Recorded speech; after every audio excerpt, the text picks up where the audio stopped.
The US dollar is finally taking a bit of a breather from its recent and massively impressive rally. Guys, really, I think there are two things at play here. The first thing I would say as to why the US dollar has been giving back some of its recent gains is that one of the reasons that the dollar was rallying so hard is that globally there's just been this massive shortage of dollars. Obviously, everyone had been selling everything trying to get cash, and dollar is the most liquid asset.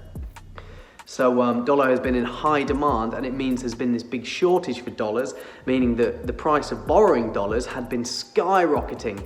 But what we've seen in recent days is global central banks, in particular the Fed, have been taking aggressive action to basically try and flood the market with dollars. So for example, yesterday, the Fed initiated this dollar currency swap program with loads of these countries, so like Norway, Australia, New Zealand, Brazil, South Africa, all these countries whose currencies had been under real pressure against the dollar.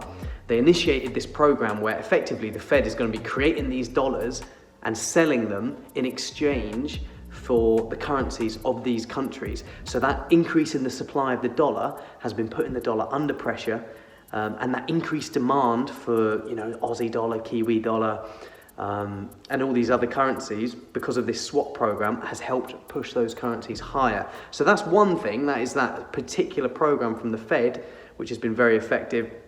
But more generally, guys, just what have we seen this week in markets? We've seen things kind of stabilize a little bit. We had quite a bad start to the week. Monday was like a historic sell-off, but since then, global equities have actually moved a little bit higher.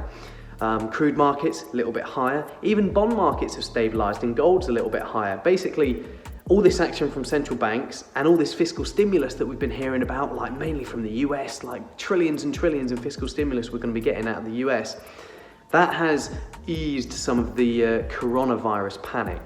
And dollar, obviously, recently, like I said at the start of the video, has been the ultimate safe haven. So just the fact that panic is kind of easing a little bit is also a dollar negative. So yeah, those are the two things that I think are really weighing on the dollar this morning. That is pretty much it from me for now, and I'll see you in the next one.